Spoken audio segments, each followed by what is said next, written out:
Em Brasília, 19 horas. Está no ar a Voz do Brasil. As notícias do governo federal que movimentaram o país no dia de hoje.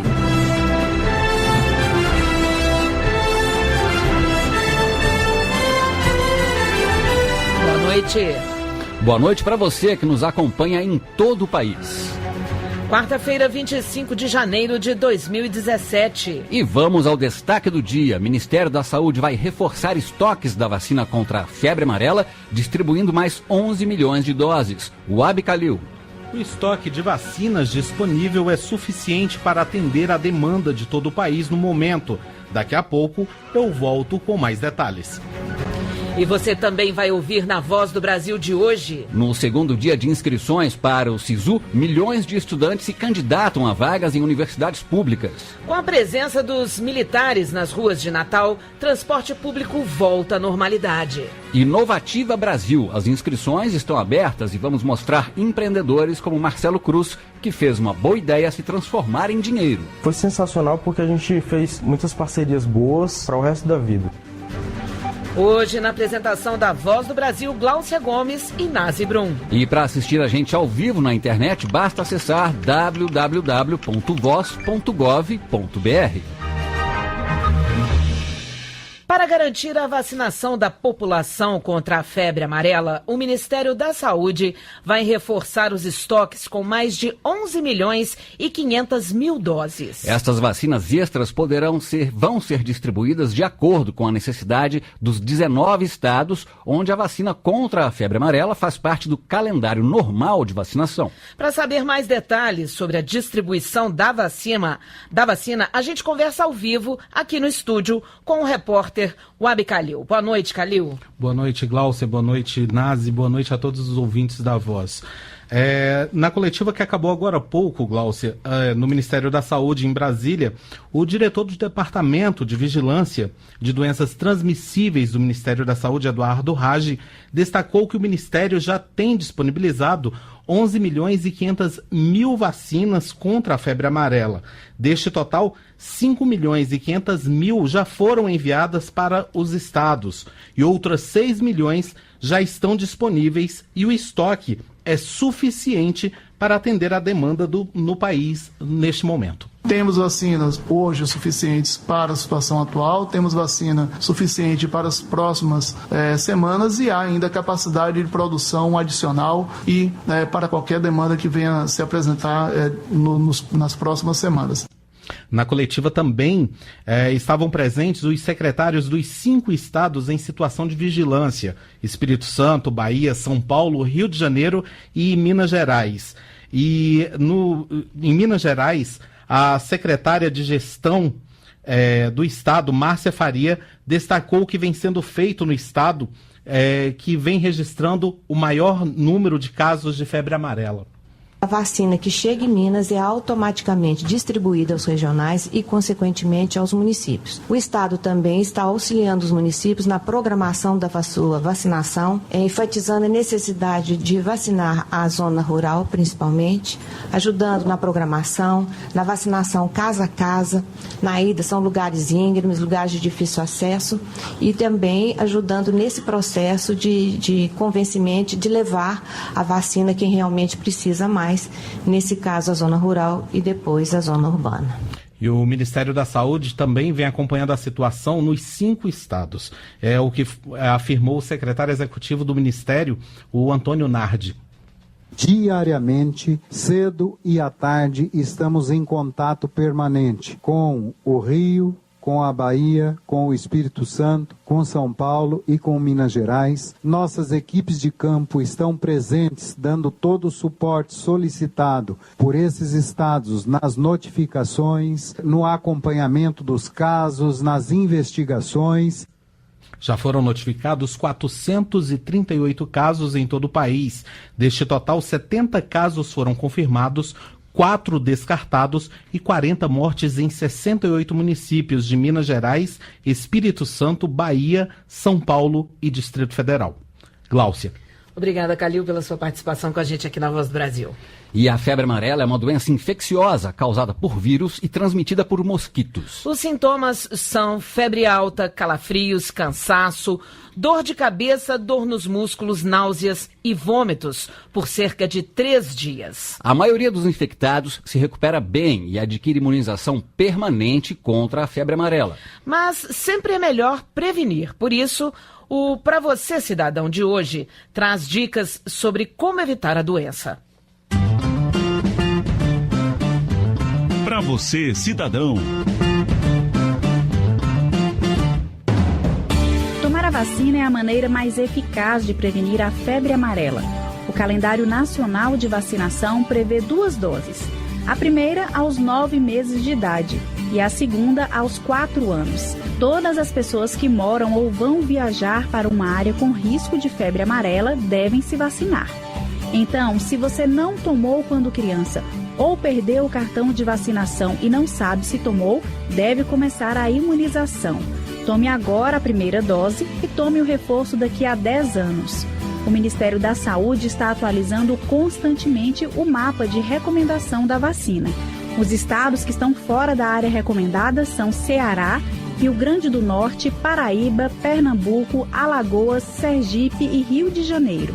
Mas atenção, a vacina é contraindicada para quem tem mais de 60 anos, para gestantes e mulheres que estão amamentando crianças de até 6 meses e para pacientes em tratamento de câncer. Para mais informações, procure a Secretaria de Saúde da sua cidade ou acesse portalsaude.saude.gov.br. Mirna Ledo para a Voz do Brasil.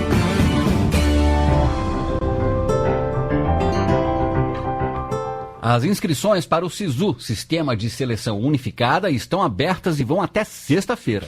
O sistema reúne as opções de curso disponíveis em todas as instituições públicas de ensino superior que usam a nota do Enem em vez do vestibular. Na página do SISU na internet, os candidatos podem saber a nota mínima exigida para entrar em cada curso e escolher a carreira em que consideram ter mais chances.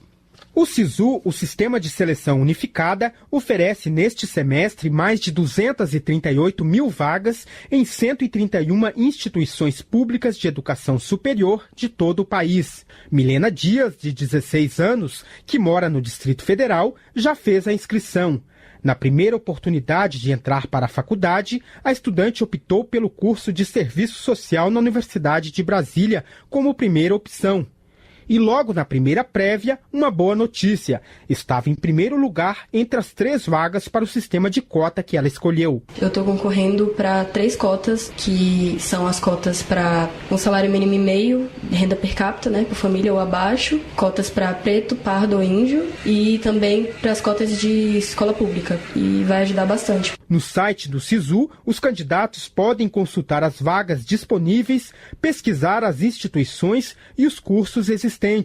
O professor Paulo Santos, de um curso preparatório de Brasília, orienta os estudantes. A primeira, talvez, é observar a nota de corte, a nota do último classificado para aquelas vagas. Observando que a dele está superior, ele já pode se inscrever. Ele tem uma segunda opção de curso também, que ele deve marcar um curso que realmente seja a segunda opção, porque uma vez que ele seja aprovado para a primeira ou segunda opção, ele não tem direito de escolher, ele fica com a primeira. E também está observando todo dia nas atualizações se ele continua dentro dos classificados. Uma vez que, se outros candidatos se inscreverem com nota superior e ele for retirado do limite do número de vagas, ele pode pleitear outra instituição, ele pode pleitear outro curso, inclusive. As inscrições do SISU são exclusivamente pela internet no site www.sisu.mec.gov.br. Reportagem Ney Pereira.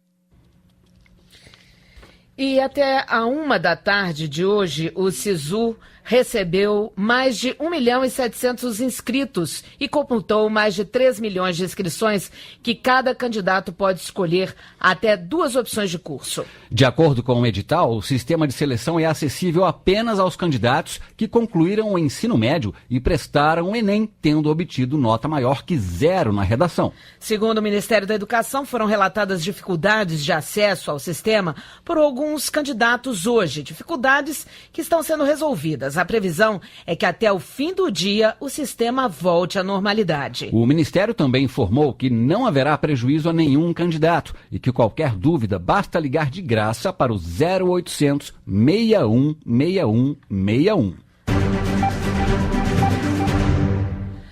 Uma equipe da Secretaria Especial de Direitos Humanos está visitando os estados onde, recentemente, presos foram mortos e outros fugiram de presídios. Hoje, a equipe está em Manaus, onde 60 presos foram mortos em uma rebelião no começo do mês. O objetivo da visita é prestar apoio aos familiares das vítimas e discutir com órgãos do governo e da Justiça Estadual iniciativas para enfrentar o colapso do sistema carcerário.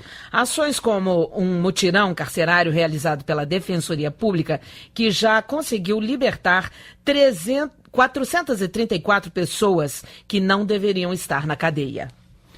A equipe do governo federal realizou uma reunião com órgãos do Amazonas, incluindo representantes da sociedade civil. A secretária de Direitos Humanos, Flávia Piovesan, citou alguns dos assuntos que foram discutidos.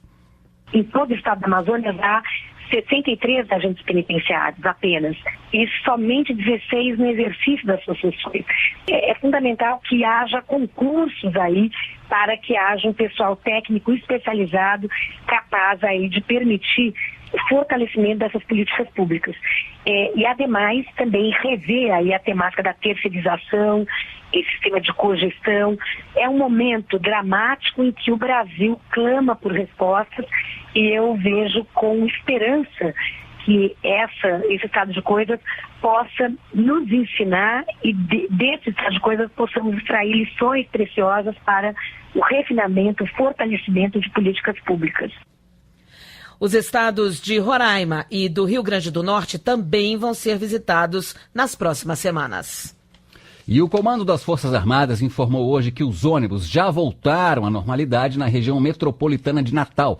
A repórter Natália Kozlik está aqui no estúdio e tem mais informações. Boa noite, Natália.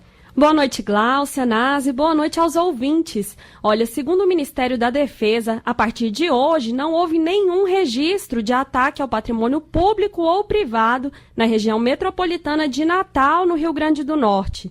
Na semana passada, o presidente Michel Temer autorizou a presença dos militares, depois que a rebelião no presídio de Alcaçu se agravou, com quadrilhas determinando ataques a ônibus na cidade. São mais de 1.800 militares patrulhando os principais pontos da Grande Natal desde a última sexta-feira. Segundo o ministro da Defesa, Raul Jungmann, a volta à normalidade significa que a atuação das forças de segurança e militares cumprem aquilo que foi determinado pelo presidente Michel Temer.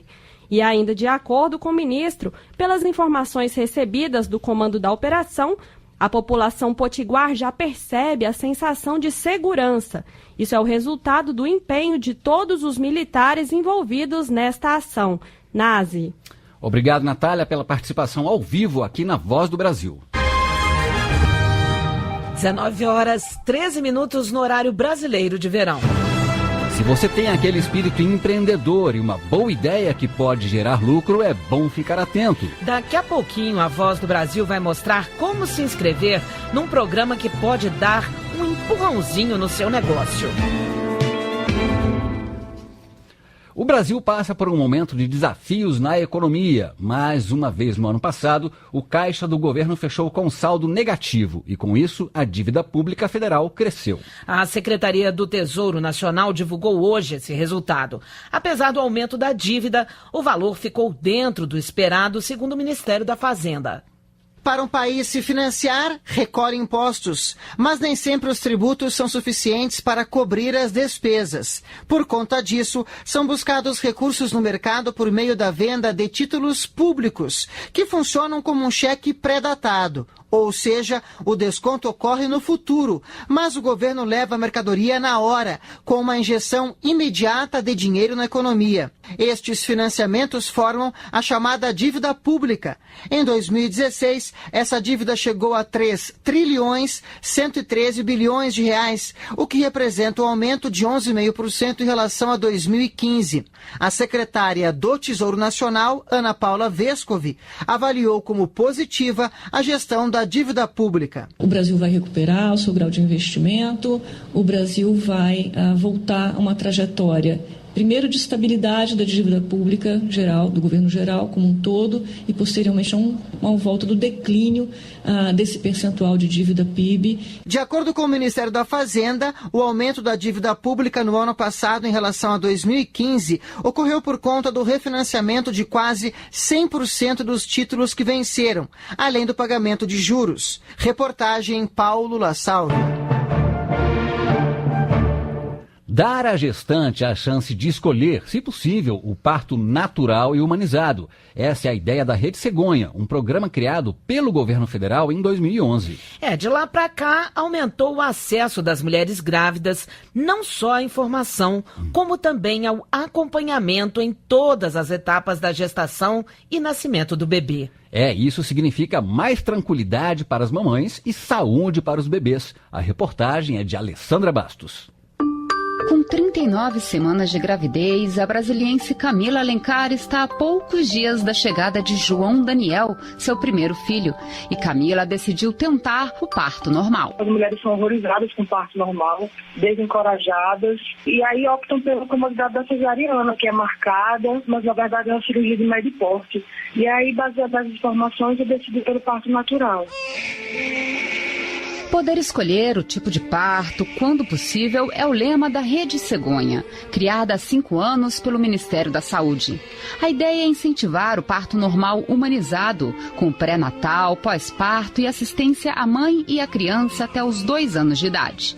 Um programa moderno na visão da médica Daphne Ratner, presidente da Rede pela Humanização do Parto e Nascimento. O Ministério da Saúde, com essa política, eu acho que saiu na frente de todos os outros países nessa questão de mudança de modelo de atenção. De acordo com o Ministério da Saúde, atualmente no SUS, 42% dos partos realizados são cesáreos e 58% normais, enquanto na rede de saúde privada, as cesarianas chegam a 84%.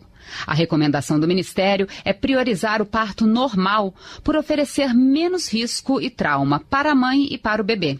A Rede Cegonha traz de volta a figura da doula, mulher que orienta a gestante na gravidez e no parto. É o caso da educadora perinatal Marilda de Cássia Castro, presidente da Associação de Doulas do Distrito Federal. Nós hoje trabalhamos com a decisão da mulher de entrar em trabalho de parto, tá? Empoderamento da mulher, ela saber o que ela quer e decidir.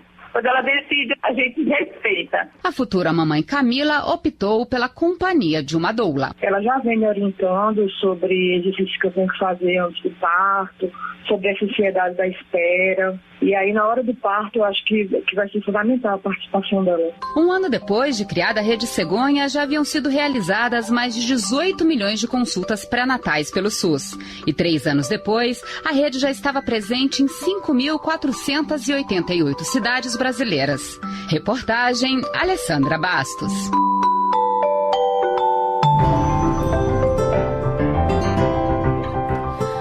No estado do Piauí, há 37 anos, foi criado um parque para conservar vestígios de civilizações muito, muito antigas, de milhares de anos. E de tão importante, a responsabilidade em administrar o parque é do município, do estado do Piauí e do governo federal.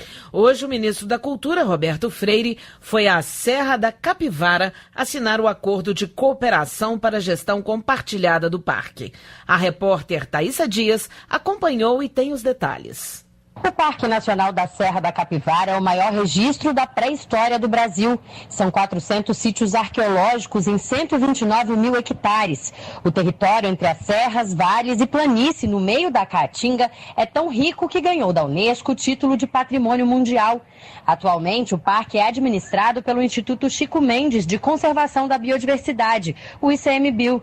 Mas a gestão vai passar a ser compartilhada. Para isso, nesta quarta-feira foi assinado em São Raimundo Nonato, no Piauí, um dos municípios que tem territórios no parque, um termo de cooperação que oficializa o compartilhamento do parque. E uma reunião com a presença do ministro da Cultura, Roberto Freire, começou a discutir como será a nova administração. De São Raimundo Nonato, no Piauí, Thaísa Dias. 19h20 no horário brasileiro de verão. Agora, ao invés de buscar um emprego, tem muitos brasileiros com uma boa ideia e um espírito empreendedor. Imagine então um grupo de pessoas trabalhando com uma ideia diferente. E a partir dessa ideia, formar-se uma pequena empresa com grande potencial para gerar lucro rapidamente. Estas são as chamadas startups. Se você se identificou, então pode alavancar seus negócios se inscrevendo no Inovativa Brasil. O programa promove cursos e abre caminhos para que investidores possam conhecer seu produto. Entenda como na reportagem de Maracanup. Quem não quer ter seu próprio negócio? O brasiliense Marcelo Cruz foi em busca desse sonho e conseguiu. Hoje ele é dono da Autobar, uma startup que desenvolve e fabrica bares robóticos. Uma máquina que faz a festa dos drinks por meio de um aplicativo de precisão. Eu fiz um equipamento que ele servia bebidas alcoólicas ao toque de um botão. E alguém olhou e falou, pô, isso é legal, mas isso faz drink? Eu falei, não faz drink, eu fiz isso aqui por hobby. E aquilo ficou na minha cabeça. E eu fui procurar mais como é que eu poderia fazer para aquele meu equipamento simples começar a fazer drink. E aí iniciou. Uma startup é uma empresa com ideias inovadoras e promissoras e que, na maioria das vezes, é associada à tecnologia. Marcelo Cruz inscreveu sua empresa no programa Inovativa Brasil do Ministério da Indústria, Comércio Exterior e Serviços e foi selecionado. O Inovativa Brasil dá cursos online, palestras e oferece orientações para empreendedores iniciantes e pequenas empresas inovadoras.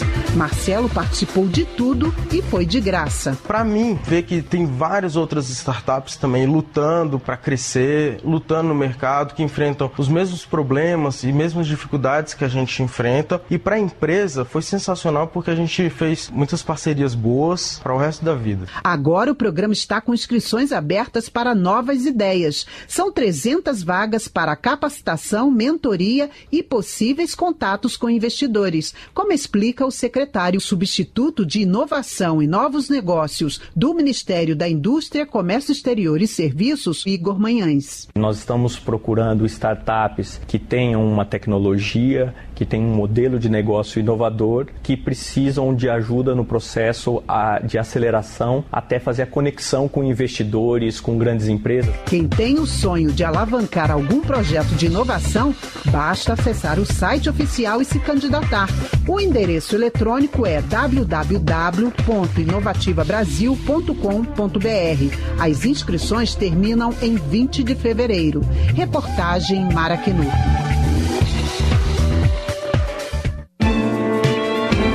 A maior metrópole do país completa hoje 463 anos. E em mensagem nas redes sociais, o presidente Michel Temer parabenizou a cidade de São Paulo.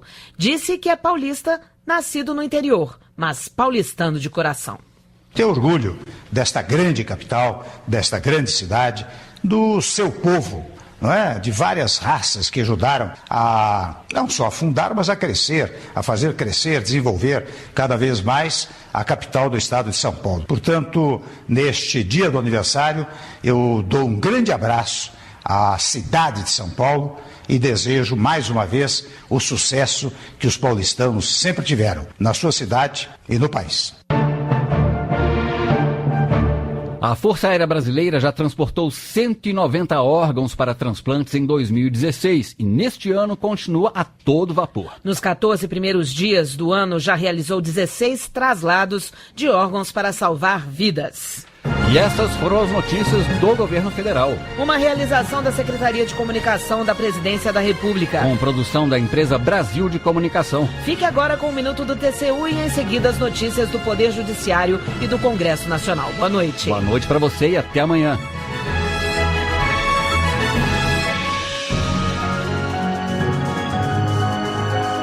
Brasil, ordem e progresso.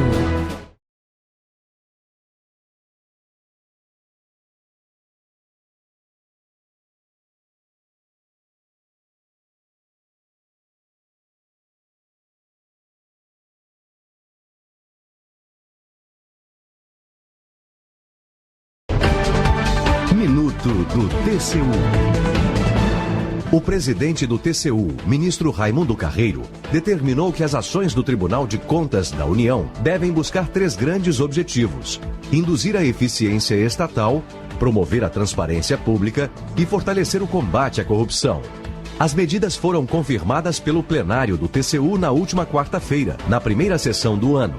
Na oportunidade, o ministro-presidente Raimundo Carreiro destacou os grandes desafios nacionais: recessão, desemprego, desequilíbrio fiscal, baixa qualidade dos serviços públicos e percepção de alto grau de corrupção seriam motivos para diminuir a confiança do cidadão no Estado brasileiro. O TCU priorizará ações que levem ao aumento da melhoria das políticas públicas, em especial aquelas de maior impacto no bem-estar dos cidadãos.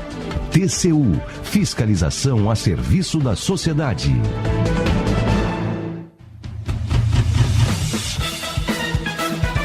Você vai ouvir agora notícias do Poder Judiciário.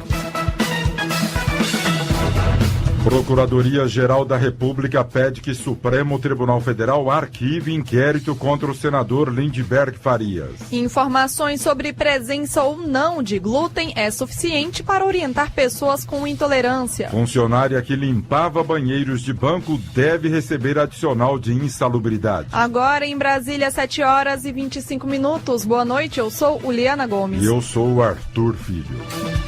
O Procurador-Geral da República, Rodrigo Janot, pede que Supremo Tribunal Federal arquive o inquérito contra o senador Lindbergh Farias, do Rio de Janeiro. O parlamentar é acusado pelo ex-diretor da Petrobras, Paulo Roberto Costa, de receber vantagem indevida no suposto esquema de corrupção na estatal, investigado pela Operação Lava Jato. Ricardo Viula. Na delação premiada, Paulo Roberto Costa afirmou que os recursos teriam sido destinados à campanha de Lindbergh Farias para o Senado nas eleições de 2010. Mas no pedido de arquivamento ao Supremo Tribunal Federal, o Procurador-Geral Rodrigo Janot lembrou que em setembro do ano passado, a Polícia Federal já havia apontado a falta de provas concretas para justificar a continuidade das investigações contra o senador.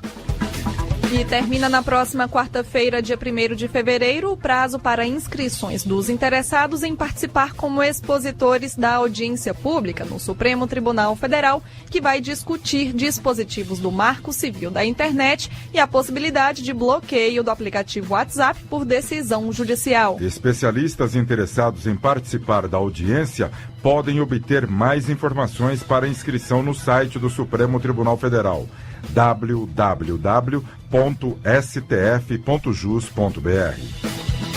Informações sobre presença ou não de glúten nos alimentos é suficiente para orientar pessoas que têm intolerância. O caso foi analisado pelo Superior Tribunal de Justiça após uma associação de aposentados e pensionistas do Mato Grosso do Sul pedir que fosse inserida nos rótulos uma mensagem sobre os perigos da ingestão da proteína. Tiago Gomide. Em primeira instância, o juiz determinou que a empresa incluísse as expressões contém glúten ou não contém glúten, sem a necessidade de mensagem sobre os perigos da proteína. O Tribunal de Justiça do Estado manteve a decisão. No STJ, a associação argumentou que o Código de Defesa do Consumidor defende o acesso à informação sobre eventuais riscos de produtos. A relatora, ministra Nancy Andrighi, destacou que a expressão contém glúten, estabelecida por lei específica, já é advertência expressa e suficiente destinada àqueles que são afetados pelo consumo da proteína. Por isso, o pedido foi negado.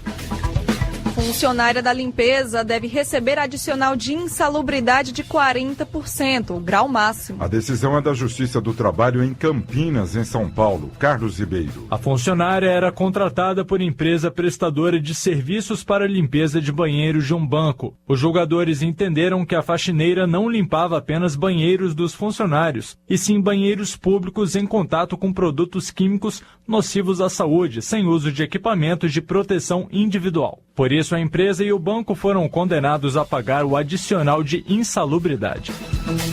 Motorista deve pagar R$30 mil de indenização a filhos de pedestre atropelado. O condutor dormiu ao volante e invadiu a contramão, atingindo o pai e os 2 filhos que empurravam bicicletas na pista. Emily Almeida. O caso aconteceu em Minas Gerais. O homem teve traumatismo craniano e morreu no hospital. Um dos filhos precisou de aparelhos para respirar por um período e o outro teve várias feridas no corpo. O motorista alegou que as vítimas tomavam bebidas alcoólicas e, portanto, o acidente não seria de responsabilidade somente dele. Mas a Justiça entendeu que esse argumento não exclui a responsabilidade do motorista de indenizar os filhos. O consumidor deve ser ressarcido por pagar IPTU antes de receber o imóvel. O condomínio cobrou os valores do comprador por 2 anos, sem ter entregue as chaves. Mônica Cardoso. A Justiça do Distrito Federal condenou o empreendimento a ressarcir mais de R$2 mil ao cliente pelos valores do IPTU de 2014 e 2015. Conforme o juiz do caso, o comprador que adquire imóvel na planta só pode ser responsabilizado pelas taxas de impostos após a transferência da posse, o que é configurado com a entrega das chaves pela construtora. Justiça de São Paulo condena a academia a indenizar vizinha após incêndio. O valor total foi fixado em R$145 mil, pois a mulher teve prejuízos com 4 apartamentos no terreno, que ficou interditado por meses. Para a juíza do caso, quem possui um imóvel deve responder pela conservação do local e pelos problemas gerados por ele no terreno vizinho. Você acompanha outras notícias do Poder Judiciário em 104,7 FM para o Distrito Federal em torno e também pela internet. Acesse www.radiojustiça.jus.br e siga pelo Twitter. twitter.com/radiojustiça. Uma boa noite. A você, boa noite. Notícias do Poder Judiciário, uma produção da Rádio Justiça, Supremo Tribunal Federal.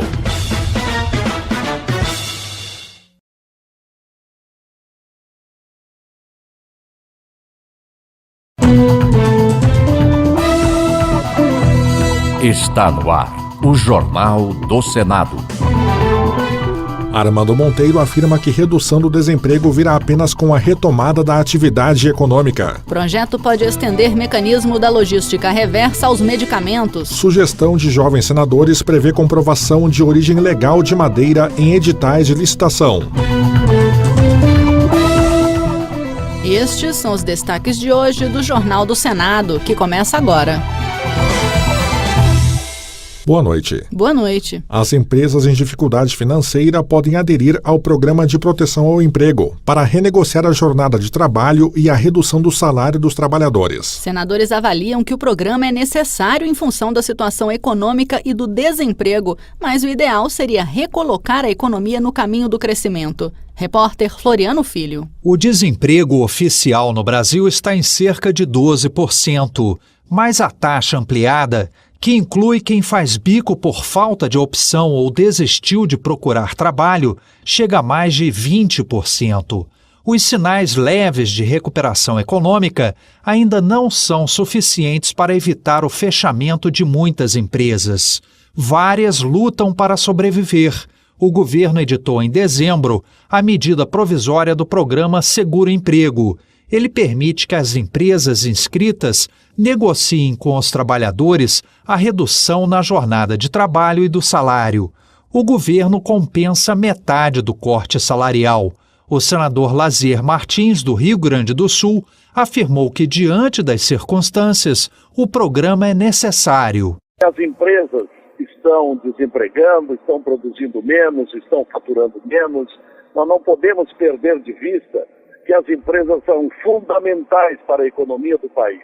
E este programa, com relação ao emprego, é compreensível. Reduzir jornada, reduzir até mesmo salário, para que sobrevivam as empresas. O senador Armando Monteiro, do PTB de Pernambuco, acredita que a geração sustentável de emprego e renda virá apenas por meio do crescimento econômico. O que o Brasil precisa, na perspectiva da recuperação do emprego, é voltar a crescer. Eu acho que o crescimento econômico é a única e verdadeira saída para esse problema. Restaurar a confiança dos agentes econômicos, criar um clima favorável aos investimentos e, sobretudo, promover as reformas que o país tanto necessita. As empresas podem aderir ao programa no Ministério do Trabalho até o dia 31 de dezembro deste ano. O prazo de permanência é de até 2 anos. Será excluído quem cometer fraude no programa.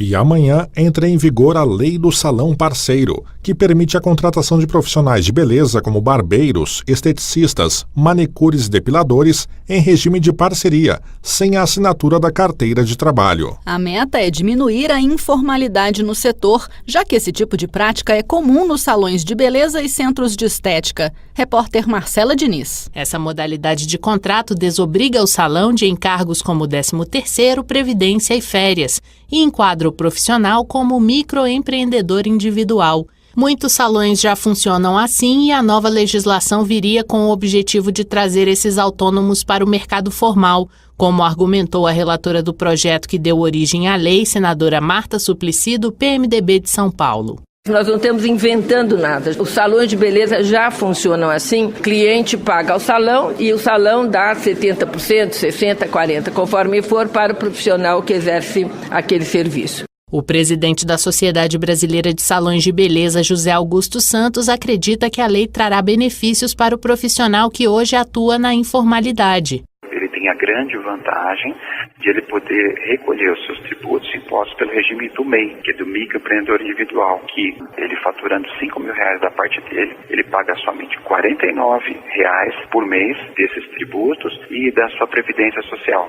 Mas os contratos de parceria nos salões não são consenso. A Confederação Nacional dos Trabalhadores de Turismo e Hospitalidade entrou com ação direta de inconstitucionalidade no Supremo Tribunal Federal. O advogado da Confederação, Samuel Antunes, diz que as parcerias prejudicam o trabalhador. De trabalho já ocupados serão transformados de carteira assinada para se tornarem pessoas jurídicas. É o caso exato de pejotização, ou seja, essa pessoa é considerada microempresário apenas com o intuito de que a empresa que o contrata não tenha esses encargos trabalhistas.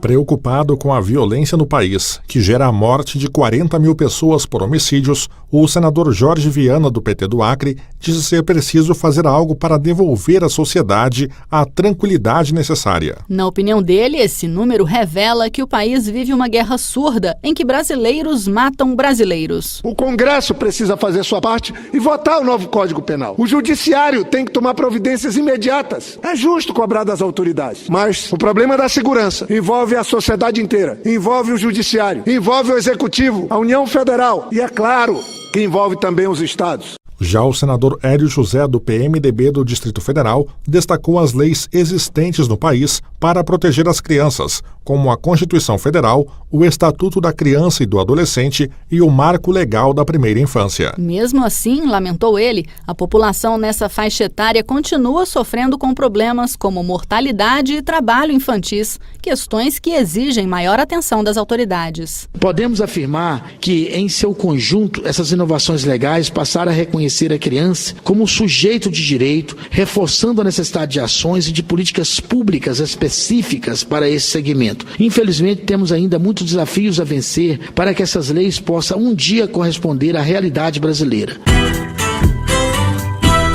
A Comissão de Meio Ambiente analisa um projeto que estabelece regras para o descarte responsável de medicamentos, obedecendo aos princípios da Política Nacional de Resíduos Sólidos. O objetivo é criar também a logística reversa nesse segmento, envolvendo fabricantes, comerciantes e consumidores. Assim, o medicamento a ser descartado faz o caminho inverso, passando dos consumidores para os vendedores e fabricantes para que estes façam a reciclagem ou o descarte adequado. Esse mecanismo já está previsto no descarte de embalagens de agrotóxicos, pilhas, baterias e eletroeletrônicos, por exemplo. Mas no caso de medicamentos, a política é omissa, o que pode aumentar os casos de intoxicação do meio ambiente quando descartados indevidamente na natureza, e também de pessoas, quando ingeridos acidentalmente, como explicou o senador Paulo Rocha, do PT do Pará. Lixo que pode estar à mão das próprias crianças, pode ser ingerido um remédio portanto pode colocar em ameaça a própria saúde da criança. Tem que ter esse cuidado do descarte, a obrigação do descarte para que proteja a própria família. A origem lícita da madeira usada em obras públicas deverá ser comprovada. Essa exigência deverá constar em editais de licitação, como prevê projeto de lei com o objetivo de combater a atividade ilegal de extração de madeira e assim preservar as espécies nativas e em extinção. A ideia de estudantes que participaram do programa Jovem Senador está em análise na Comissão de Meio Ambiente. Repórter Rebeca Ligabi. Como madeira, a proposição classifica toras, lascas, palanques, lenhas, entre outras. Entre aqueles que são considerados subprodutos estão madeira nativa serrada, aglomerada, prensada e chapa de fibra. O relator da proposta na Comissão de Meio Ambiente, senador Flecha Ribeiro, do PSDB do Pará, adiantou que vai votar pela aprovação do projeto. Ele sustentou a necessidade de prevenir o comércio ilegal de madeira. Nós apresentaremos parecer favorável com todo o cuidado de que não haja excesso. É um projeto que vem ao encontro daquilo que hoje já é consenso nacional e internacional para que não sejam comercializadas madeiras que não venham do uso sustentável da floresta. Flecha Ribeiro também destacou a importância de incentivar a participação dos jovens em causas de preservação ambiental. O projeto sugerido pelo jovem senador já demonstra que essa questão ambiental, de preservação da nossa floresta, ela já atinge as gerações que vão nos suceder. O Jovem Senador é um programa anual que seleciona por meio de um concurso de redação 27 estudantes do ensino médio, um de cada unidade da Federação de Escolas Públicas, para vivenciarem durante uma semana o trabalho dos senadores. As propostas aprovadas pelos participantes são encaminhadas à Comissão de Direitos Humanos e, caso aprovadas, são analisadas normalmente pelo Senado e pela Câmara dos Deputados. Jornal do Senado. Apresentação Raquel Teixeira e Tiago Medeiros. Áudio Eliseu Caires. O Jornal do Senado fica por aqui. Acompanhe agora as notícias da Câmara dos Deputados. Boa noite. Boa noite.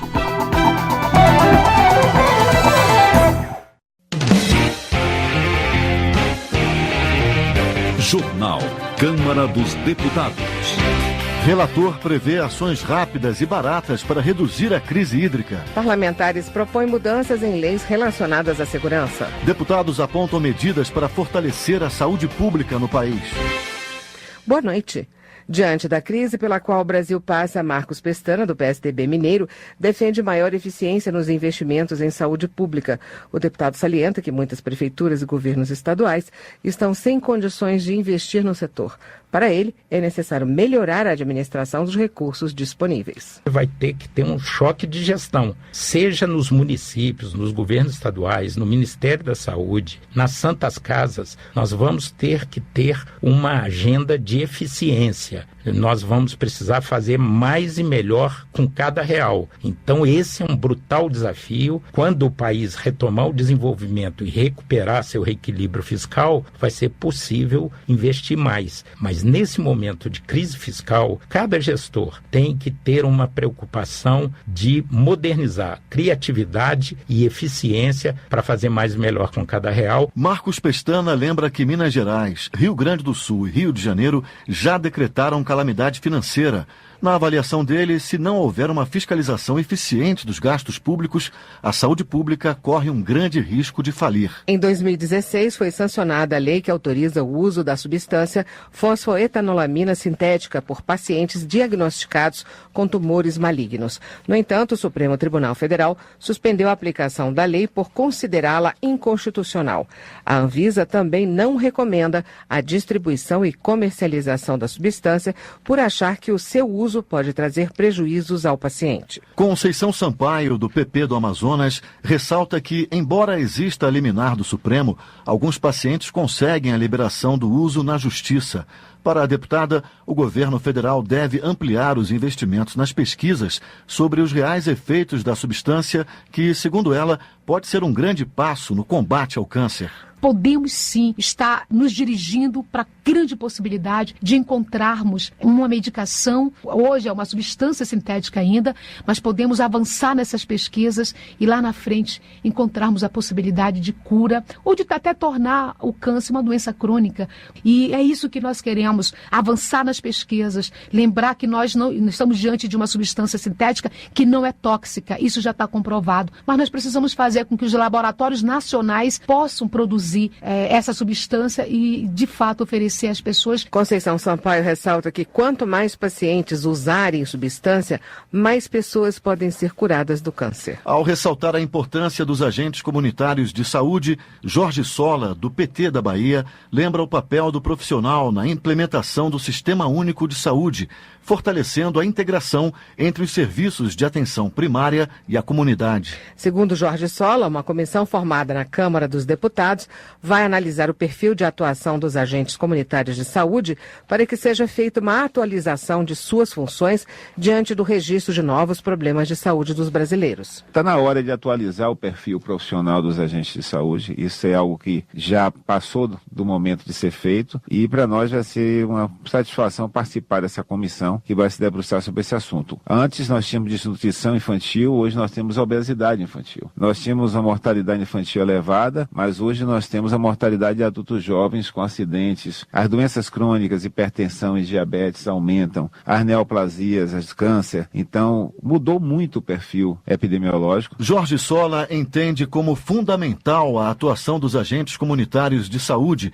que ajudaram o Brasil a sair do mapa da fome no decorrer dos governos Lula e Dilma. Está em análise na Comissão de Seguridade Social e Família da Câmara projeto de Valdir Colato, do PMDB de Santa Catarina, que propõe o fim do horário de verão.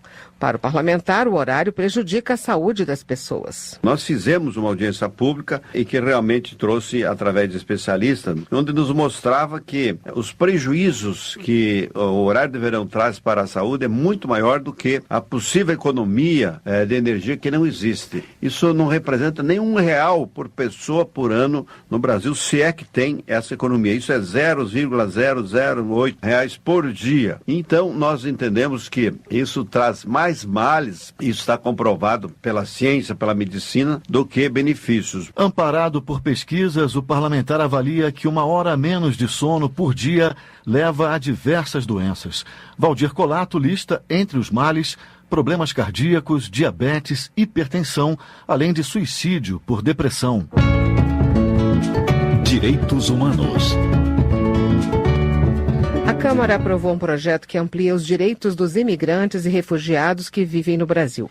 José Carlos Aleluia, do Democratas da Bahia, ressalta que o texto substitui o estatuto em vigor, elaborado ainda no governo militar e que impunha dificuldades para a entrada de estrangeiros. No entanto, ele avalia que o projeto pode trazer riscos à segurança nacional. Isso é um enfraquecimento do controle das fronteiras brasileiras. Isso é um caminho, uma válvula, uma porta para que o Brasil comece a receber pessoas que não estão vindo como imigrantes, não estão vindo como refugiados, mas estão vindo como terroristas de grupos que sustentam o terrorismo pelo mundo. Eu temo isso, portanto não há como nós termos um projeto tão frágil como foi aprovado da Câmara. José Carlos Aleluia acrescenta ainda que o ponto mais polêmico do projeto é o que permite que estrangeiros entrem no país sem a documentação devida. O deputado espera que o Senado altere o texto e retire esses itens. Segurança Pública. Tramita na Câmara dos Deputados proposta que dá à Polícia Militar a atribuição de registrar e investigar crimes. Autor da proposta, subtenente Gonzaga, do PDT de Minas Gerais, explica que todas as polícias realizarão o chamado ciclo completo. O ciclo completo permite que todas as polícias assumam uma ocorrência desde o início e possam levá-la até a denúncia no Ministério Público. Subtenente Gonzaga argumenta que, dessa forma, um número maior de crimes será elucidado, e é isso que interessa à sociedade. A sociedade não aguenta mais, a ela não interessa se quem elucidou o crime cometido contra ela, o roubo, o assalto, a agressão, tenha sido o guarda municipal, o policial rodoviário federal, o policial militar. Interessa para ela que tenha sido esclarecido, que tenha sido julgado e punido, não importa quem investigou. E no Brasil, como a restrição da investigação estar apenas na Polícia Federal e na Polícia Civil, e ainda assim, sob a coordenação exclusiva de delegados, isso restringe ao número muito pequeno diante do volume de crime que nós temos. Segundo o subtenente Gonzaga, nos últimos 14 meses foram feitas 370 mil prisões em flagrante em Minas Gerais, um volume alto para a capacidade de investigação da Polícia Civil. Ele acredita que a aprovação da proposta vai melhorar a segurança pública no Brasil. Projeto de autoria de Dagoberto, do PDT de Mato Grosso do Sul, prevê pena mais dura para pichadores. A proposta inclui o ato no Código Penal, estipulando inclusive a pena para aqueles que picharem imóveis e também monumentos arqueológicos e culturais. Dagoberto argumenta que os donos de imóveis ficam com prejuízo pela irresponsabilidade dos pichadores. Pela proposta, a pena deve ser estipulada pela gravidade e reincidência da pichação. Não é possível a pessoa destruir o imóvel alheio e não ter nenhuma pena. Até a própria polícia já não quer nem mais fazer ocorrência desses casos. E nós estamos vendo imóveis com alto custo e de repente as pessoas estão gastando e por causa dessas pessoas sem nenhuma responsabilidade. Também é com a preocupação dessas coisas cultural, arqueológica, para não pintar em cima daquilo que demorou tantos anos guardado e aí pode causar um prejuízo histórico. Então nós estamos incluindo no Código Penal, ele passa a ter pena, dependendo se ele é reincidente ou não, uma pena de detenção de 1 a 3 anos, podendo ser aumentada de acordo com a gravidade dessa pichação. Política. Altineu Cortes, do PMDB do Rio de Janeiro, defende que a discussão da reforma política seja retomada pelo Congresso já no retorno dos trabalhos legislativos. O ponto prioritário para o deputado é o fim do voto obrigatório. Eu acho que o cidadão brasileiro tem maturidade e sabe que exercer a sua cidadania através do voto é fundamental. A gente sabe do desgaste que tivemos nos últimos tempos, com muitos escândalos na política, mas não é por isso que temos que fugir desse tema. Sou a favor do voto facultativo, vai votar quem tem desejo de votar, para escolher aquele seu representante que tenha a sua confiança para vir aqui para o Congresso Nacional ou para as Assembleias Legislativas, para os municípios, vereadores, prefeitos, enfim, governadores, presidente da República, aquele cidadão que quer exercer a sua cidadania. Outros itens da reforma que devem ser analisados no Congresso, segundo a análise de Altineu Cortes, são a cláusula de barreira para a criação de novos partidos e o voto pelo sistema proporcional. Previdência. A Câmara retoma os trabalhos a partir de 2 de fevereiro, tendo como um dos principais itens da pauta a reforma da Previdência. Dr. Jorge Silva, do PHS do Espírito Santo, ressalta que o assunto é importante para a população, pois visa garantir os direitos das gerações futuras. E nós temos que, de maneira bem democrática e transparente, estar discutindo com a sociedade essas mudanças dentro da Previdência. Porque os números mostram que, se nós não alterarmos a questão previdenciária, a mesma se tornará inadimplente dentro dos próximos anos. Então nós temos que fazer essa discussão, incluindo todos os setores da sociedade brasileira, para que nós possamos realmente deixar um Brasil melhor para os nossos filhos e os nossos netos. De acordo com o Dr. Jorge Silva, a proposta deve equilibrar as contas da Previdência, que, segundo ele, são deficitárias. A previsão da presidência da Câmara é que a reforma da Previdência seja deliberada na Casa até o final de março. Desenvolvimento Regional. Está em análise na Câmara projeto de lei que estabelece condições para a renegociação de débitos em operações com os fundos constitucionais de financiamento do Norte, Nordeste e Centro-Oeste. Relator da proposta, Alan Rick, do PRB do Acre, fez emendas ao texto e defende a aprovação da matéria. Alan Rick argumenta que a renegociação das dívidas dos empresários levará a uma maior geração de emprego e renda, já que eles poderão voltar a investir. O que nós propusemos? Uma renegociação com a redução drástica de juros, multas e encargos, para que essas empresas, esses pequenos produtores, pudessem pagar o seu financiamento e voltarem a investir. Hoje os bancos não recebem, não gera imposto, não gera renda, não gera emprego. Está tudo parado. A nossa proposta é que o país volte volte a gerar emprego e renda e volte a gerar riqueza nesses estados através do refinanciamento dessas dívidas. Portanto, isso é fundamental. As empresas que captaram recursos nos bancos que operavam os recursos constitucionais, os fundos constitucionais, terem a possibilidade de se voltarem à adimplência na renegociação de suas dívidas. Em decorrência da crise, os governos de Rio de Janeiro, Minas Gerais e Rio Grande do Sul já decretaram calamidade financeira. José Fogaça, do PMDB, explica por que o Estado gaúcho chegou a esse nível de prejuízo nas suas contas. Nos últimos 45 anos, veja, ao longo de 4 décadas e meia, em apenas 7 anos, a receita foi maior do que a despesa. Ou seja, nos outros demais anos dessas 4 décadas e meia, nós sempre tivemos déficit. A acumulação ao longo do tempo resulta no que temos hoje. As justificativas do governo gaúcho para decretar calamidade financeira foram as dificuldades para o financiamento do setor público, a queda na arrecadação e a necessidade de manter os serviços essenciais de segurança, saúde e educação. Para o deputado, sem essa medida, o Estado poderia entrar em um colapso administrativo. O pacote de austeridade proposto pelo governo do Rio de Janeiro é criticado por Jandira Fegali, do PCdoB. Ela considera absurdas várias medidas da atual gestão fluminense. A deputada condena, por exemplo, a ampliação da contribuição previdenciária de 11% para 14% e a criação de alíquota de 30% para aposentados, hoje isentos. Então é muito grave o que estão fazendo. E na hora da solução, igual o governo federal, ao invés de tributar os ricos, de parar de pagar banco, ao invés de tributar sobre quem está pagando sempre é a população pobre. Então retira o aluguel social, retira restaurante popular, retira benefícios assistenciais, tentou taxar em 30% os isentos de pagar a previdência, que os isentos são os que têm o salário menor. Obviamente ele vai taxar mais quem tem menos, né, para além de um conjunto de medidas que sempre respondem pelo lado do mais fraco. Jandira Fegali critica também o incentivo fiscal concedido pelo Estado a diversos setores empresariais. Ela considera o benefício amplo e sem critério.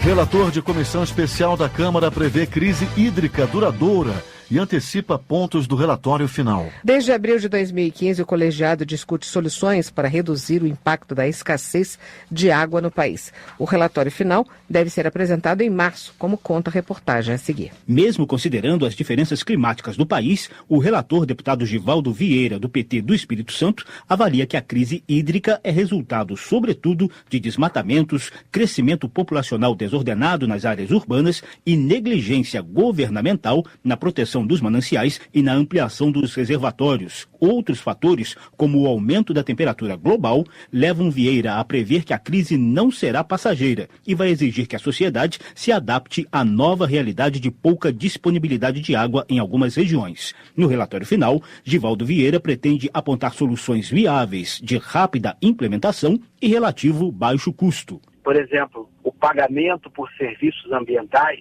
é preciso transformar esse programa num programa de grande alcance. Hoje são programas pilotos espalhados pelo país que não conseguem a repercussão necessária. Outro caminho interessante são as chamadas barraginhas, que é uma tecnologia que a Embrapa desenvolveu, permite reservar sem grande custo uma quantidade interessante de água no tempo das chuvas, que depois abastece o lençol freático. O relatório vai apontar também necessárias mudanças no padrão das edificações no país, principalmente com relação ao uso racional da água e captação da água de chuva. Outro foco do relatório está na educação, a fim de que o uso consciente da água esteja presente em todas as fases do aprendizado escolar. O deputado lembra que o Brasil tem uma das maiores reservas de água doce do mundo, porém mal distribuída. A maior parte está na região norte, onde a população é menor que a das demais regiões. Entre 2014 e 2015, a crise hídrica atingiu o sudeste, deixando parte da região com cenários típicos do semiárido nordestino. Já 2017 começou com racionamento de água em parte do Distrito Federal. A medida, inédita, surpreende pelo fato de acontecer em pleno período de chuva no centro-oeste, região conhecida como Caixa d'Água do Brasil, exatamente por abrigar as nascentes de rios que formam algumas das maiores bacias hidrográficas do país. Especializado em fluxo de água no solo, o ex-diretor do Departamento de Geografia da UNB, Mário Diniz de Araújo Neto avalia que a crise hídrica tem especificidades regionais de acordo com o histórico de uso e ocupação territorial. No Distrito Federal, ele aponta problemas de gestão nos últimos 30 anos que levaram à expansão desenfreada das áreas urbanas e à transformação do Cerrado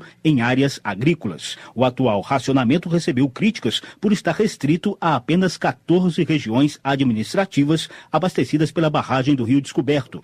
Outras regiões consideradas nobres, como Brasília e os lagos Sul e Norte, foram poupadas. Já Mário Diniz criticou outro aspecto do racionamento. Eu acho que o foco está no racionamento, na medida do racionamento e na gente, os usuários residenciais. Vamos aí diminuir o banho, diminuir o uso da máquina de lavar, tá certo, vamos lá. Agora, há outros envolvidos que não estão sendo chamados a participar do processo. Agricultura irrigada, agroindústria, aqueles abatedores de frango, cada peça batida gasta em torno de 15 litros de água. E são abatidos por baixo uns 50, 60 mil cabeças por dia. Aí ninguém está falando, né? Você está olhando para a gente. Segundo Mário Diniz, a média mundial mostra que as residências respondem por apenas 8% do consumo total de água. Os outros 92% são consumidos pela indústria, agricultura e comércio. Da Rádio Câmara de Brasília, José Carlos Oliveira. Agricultura. Como coordenador da Frente Parlamentar Mista da Agricultura Familiar, Heitor Schuch, do PSB do Rio Grande do Sul, faz um balanço positivo dos trabalhos do colegiado em 2016. Segundo ele, entre os pontos debatidos no ano passado, os principais foram a reforma agrária, o programa de crédito fundiário e a previdência no campo. O deputado ressalta ainda a realização da Feira da Agricultura Familiar dentro do parlamento. Pela primeira vez na história da Câmara dos Deputados que conseguimos fazer a Feira da Agricultura Familiar dentro do parlamento. Mais de 80 parlamentares visitaram a nossa feira, participaram das discussões e ficaram mais inteirados do que é esta frente e o que é esse segmento que coloca 70% do alimento na mesa do povo brasileiro. Participam da Frente Parlamentar Mista da Agricultura Familiar 242 deputados e 8 senadores. Para fortalecer o setor, Heitor Schuch defende a recriação do Ministério do Desenvolvimento Agrário e mais políticas de crédito e extensão rural. Termina aqui o Jornal Câmara dos Deputados. Boa noite. Uma boa noite para você e até amanhã. Voz do Brasil. De segunda a sexta, às 19 horas. Boa noite.